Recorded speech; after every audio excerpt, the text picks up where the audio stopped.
Dear students, अभी आपने discuss किया ब्रांचेस ऑफ बायोलॉजी। काफ़ी ज़्यादा डिस्कस की हैं। अब हम बात करते हैं major branches of biology.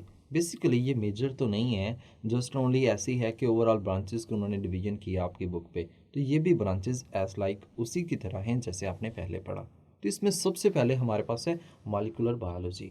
Molecular biology मतलब हमने मॉलिक्यूल्स को डिस्कस करना है जो लिविंग ऑर्गेनिजम्स के अंदर एग्जिस्ट करते हैं, जैसा कि डीएनए है, आरएनए है। इन प्रोटीन्स को स्टडी करना और इस तरह से बाकी जितने भी मॉलिक्यूल जो लिविंग ऑर्गेनिजम्स के अंदर एग्जिस्ट करते हैं उनको स्टडी को हम क्या नाम देंगे?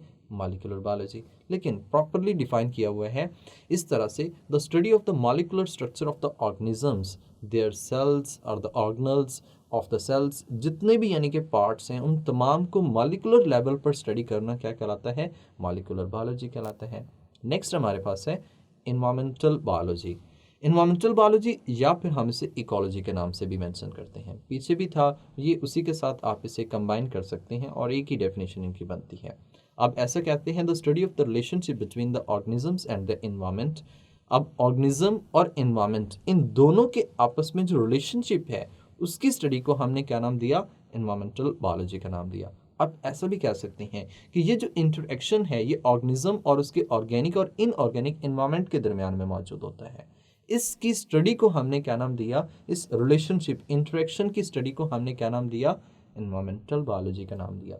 इसमें एक बात याद रखिएगा, जब हम इन्वायरमेंटल बायोलॉजी की बात करते हैं स्पेशली ह्यूमन एक्टिविटी को डिस्कस कर रहे होते हैं, तो यहाँ पे हम ये भी बात करते हैं कि इसमें ह्यूमन एक्टिविटी जो होती हैं उसका इम्पैक्ट इन्वायरमेंट पे क्या होता है, वो भी इसी के अंदर स्टडी किया जाता है। यहाँ पे एक छोटा सा क्वेश्चन अराइज होता है कि ये इन्वायरमेंटल बायोलॉजी और इकोलॉजी में डिफरेंस क्या है। तो आपने सोचना है, मुझे कमेंट बॉक्स में बताइएगा कि इसमें क्या प्रॉपर डिफरेंस क्या है और कौन सी मेन पॉइंट है जो इसमें डिफ्रेंसिएशन आती है। नेक्स्ट हम बात कर लेते हैं माइक्रोबायोलॉजी की। माइक्रो का मतलब living organisms, biology mean living, हमारे पास माइक्रो मीन स्मॉल होता है और बायोलॉजी मीन लिविंग ऑर्गेनिजम्स, मतलब छोटे छोटे नन्हे नन्हे माइक्रो ऑर्गेनिजम्स को स्टडी करना। कौन कौन से हैं? बैक्टीरिया, वायरस, फंजाई, इस तरह के जो माइक्रो ऑर्गेनिजम्स हैं उनकी स्टडी को करना क्या कहलाता है? माइक्रोबायोलॉजी कहलाता है। तो ये माइक्रोबायोलॉजी में हम इन तमाम प्रोटोजोन्स, अल्जी, जो जो भी माइक्रोस्कोप से नजर आते हैं उन तमाम की स्टडी को हमने क्या नाम दिया? माइक्रोबायोलॉजी का नाम दिया। नेक्स्ट हमारे पास है फ्रेश वाटर बायोलॉजी। आपने मुझे बताना है फ्रेश वाटर और मेरीन क्या होता है। जाहिर सी बात है, फ्रेश वाटर वो है जो कि ज़मीन के अंदर भी है, नदी नालों में भी है, ओवरऑल लेक्स में भी है, रिवर्स के अंदर भी है, स्ट्रीम्स के अंदर भी है। ये सारा जो है कौन सा है?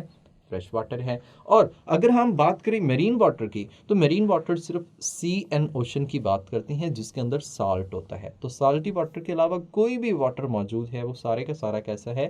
फ्रेश वाटर है। बात करनी है फ्रेश वाटर बायोलॉजी की, तो फ्रेश वाटर बायोलॉजी मतलब जो फ्रेश वाटर के अंदर लिविंग ऑर्गेनिज्म एग्जिस्ट करते हैं उनको स्टडी करना क्या कहलाता है? फ्रेश वाटर बायोलॉजी कहलाता है। लेकिन एक बात ध्यान में रखिएगा, हम इसमें फिजिकल और केमिकल पैरामीटर्स को भी देख रहे होते हैं। ये क्या होते हैं?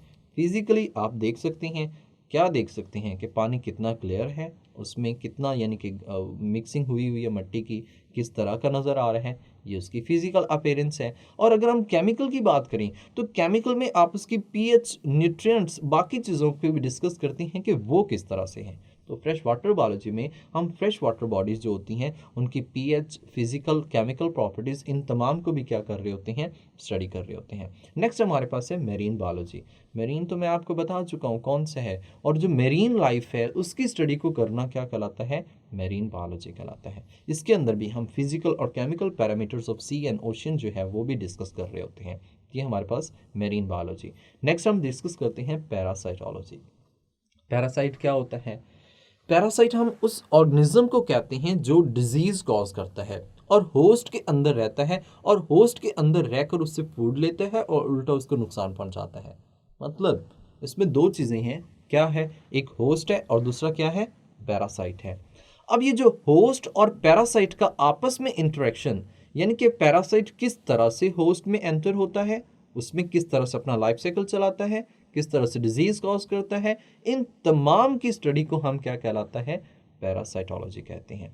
अब पैरासाइटोलॉजी को अगर हम प्रॉपर्ली डिफाइन करें तो study of parasite is known as parasitology. बाकी आप कह सकती हैं कि इसमें structure, mode of transmission, life histories, host parasite relationship, ये सारा कुछ इसके अंदर क्या किया जाता है, स्टडी किया जाता है। नेक्स्ट हमारे पास है ह्यूमन बायोलॉजी, मतलब आपकी बायोलॉजी। जाहिर सी बात है, अब आप अपनी बात करें तो हमारे अंदर यानी कि स्टडी ऑफ मैन की बात करें तो मैन के अंदर हिस्टोलॉजी भी है, फिजियोलॉजी भी है, मॉलिक्यूलर बायोलॉजी भी है, ह्यूमन बिहेवियर भी है, बहुत कुछ और भी है। इन तमाम की स्टडी को हम क्या नाम देंगे, ह्यूमन बायोलॉजी के नाम से मेंशन करते हैं। अब हमारे पास एक और है जो लास्ट पे है, जिसको हम सोशियो बायोलॉजी के नाम से मेंशन करते हैं। अब सोशियो बायोलॉजी में क्या होता है कि आपका सोशल बिहेवियर है, लिविंग ऑर्गेनिजम्स इकट्ठे रहते हैं, एक दूसरे के साथ इंटरेक्ट करते हैं। जब ये एक दूसरे के साथ इंटरेक्ट करते हैं, कॉलोनीज बनाते हैं, कम्युनिटीज़ बनाते हैं, और यही हमारे पास क्या कहलाता है, सोशियो बायोलॉजी कहलाता है। इसमें हम सिंपल कह सकते हैं कि living organism, there system, processes, overall जो है जिसमें वो एक दूसरे के साथ इंटरेक्ट करते हैं, कम्युनिटीज़ बनाते हैं, उसकी स्टडी को हम क्या नाम देंगे, सोशल बायोलॉजी के नाम से मेंशन करते हैं। तो एक तो बहुत इम्पॉर्टेंट हमारे पास ब्रांच है जिसका नाम क्या है, बायोटेक्नोलॉजी।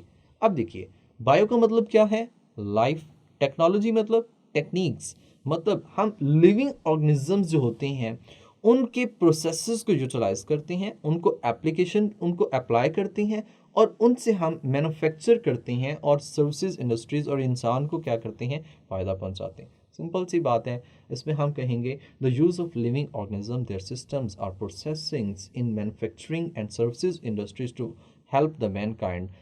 इंसानियत को फ़ायदा पहुंचाने के लिए हम इन लिविंग ऑर्गेनिजम्स को इस्तेमाल करते हैं, इनके प्रोसेसेस, इन पे टेक्निक्स अप्लाई करते हैं और इनसे बेनिफिट्स लेते हैं, ऐसी यूज़फुल प्रोडक्ट्स बनाते हैं जिससे हमें भी बेनिफिट होता है।